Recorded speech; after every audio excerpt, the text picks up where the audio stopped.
o'clock right now, 7 a.m. and it's 15 degrees or 58 Fahrenheit inside, and it's -2 or or what, 28 or something like that Fahrenheit outside. And I hadn't put a log on since 8 o'clock last night. So this has been burned out for quite a while.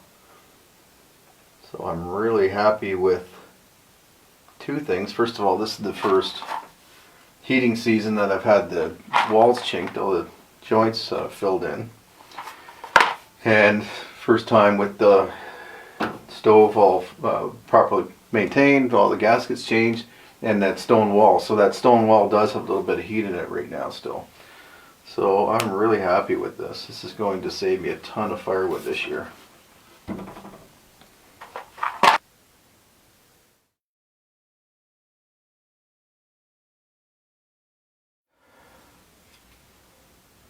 This thing really took a beating in the last cabin. I'm having a hard time getting it perfectly sharp. The way I can tell whether it's sharp or not, with a nice bright light like that shining directly down on the edge, if there's any reflection at all back to me from that edge, then I know it's not sharp. It's not down to a fine edge, because if there's a fine edge, the light just bounces past it and nothing reflects back to you. So it's just a really, really fine edge on the steel. But no, it's definitely got some flat spots in it still, so I'm going to have to work at this stone for a little while and then work down in increments to finer stones. But I'm surprised how much I need to go on the rough stone with this very, very hard steel. The way you know also that it's sharp with a woodworking tool, especially like this, every little scratch in the metal surface is something that catches on the wood. So if you were to look at that edge, even though it looks really sharp, if you were to look at that on under a microscope, you'd see all kinds of little abrasions and breaks in the metal, which means it's not quite as sharp. So the more abrasions you can get rid of, the better. And I'm getting to that point where it's starting to get really polished. Steel's getting really polished here. That's what you want, as smooth a surface as possible. So half an hour in here is going to save me probably hours of frustration today and beyond if I didn't have this thing razor sharp.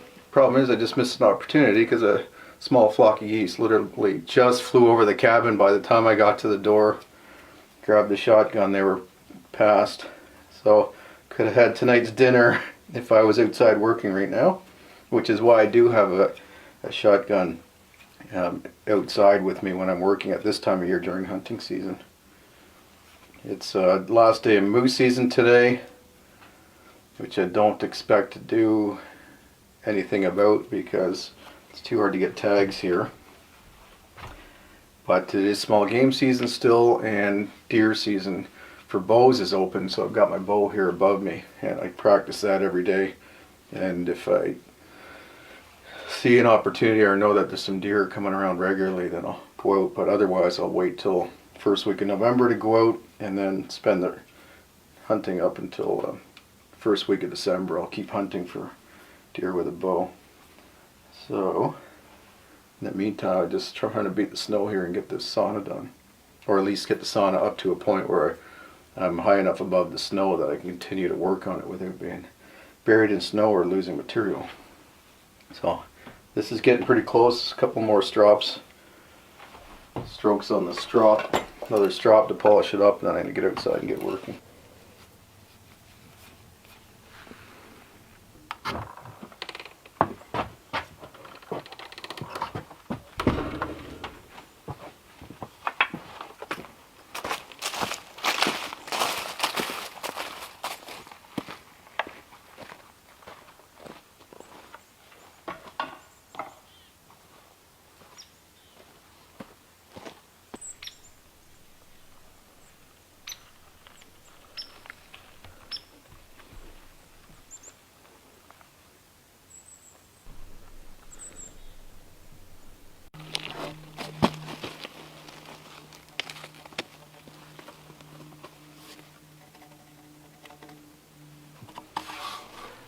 Log's actually frozen Not quite used to the cold yet. It's -2 out here Celsius. So hopefully I get a little bit warmer temperatures this week. I still need to collect all the moss for the roof from down in the creek valley, so hopefully it does warm it up enough during the day to thaw that out so I can collect it.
Okay, drop it. We need to find you something else to play with. Okay.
tired.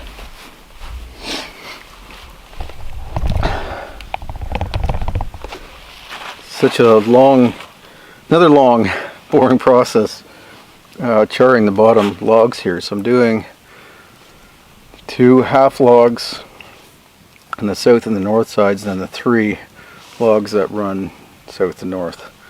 So east wall, west wall, and then the center wall. So that's 5 logs like this that I have to char. I'm doing that because, first of all, it's a sauna, so it's going to be damp, and also because I have it sitting right on essentially ground, but on quite a bit of gravel to keep the water flowing away from it. So I don't think they're going to rot. On the cabin, I made the pine tar, first of all, right in the ground here, and then I put 6x6 hemlocks on the ground that I pine tarred. Then I put a little bit of roofing membrane underneath those.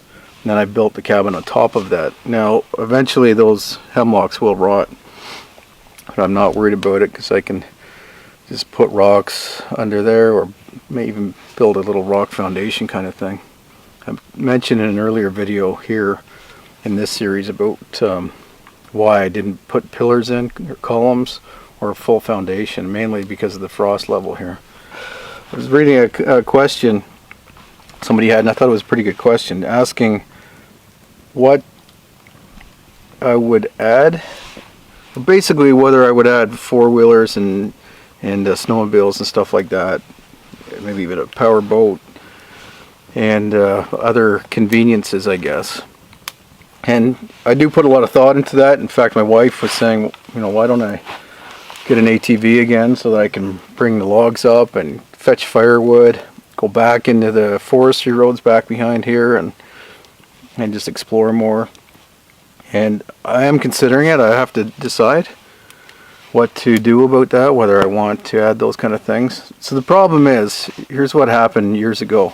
I had a 4-wheeler, I had a boat, I had a couple of boats, power boats. I had one snowmobile in the past.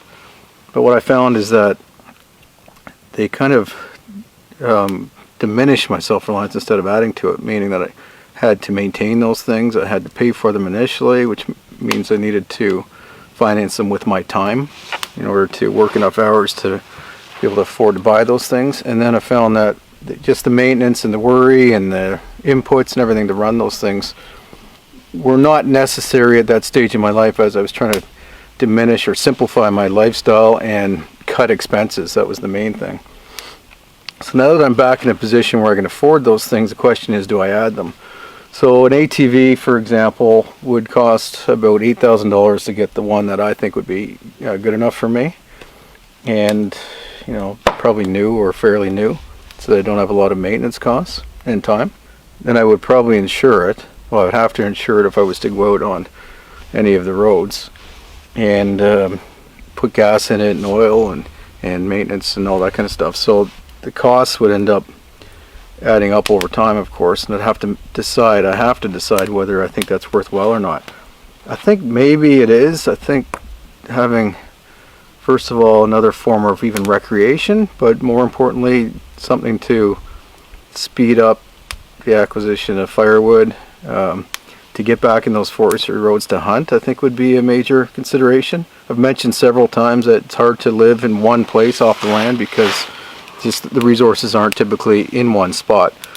Now that this cabin's here, the moose don't come through here very often. I get the odd bear, but I haven't seen one in over a month here. Deer, hit and miss. Probably be able to get a deer off the property this year still. Small game, there's a few grouse around, but I'm hesitant to shoot them here on the property because I like having them here, first of all, and second of all, it's kind of a backup food source, so I can leave those till later. There's hardly any rabbits. Rabbits, I think, are down probably this year in their cycle in this area, but it's not, you know, it's not like the kind of landscape or topography that they like anyway, so I don't think I'll ever have many here. See the odd track in the winter, but so that's the decision. Snowmobile would be the same thing. Allow me to get firewood, maybe even better than 4-wheeler, because then I can access way more of the land around here especially because there's like 100 miles of crown land behind me that I could access with the snowmobile all winter long if I can get a proper one that can go off trail.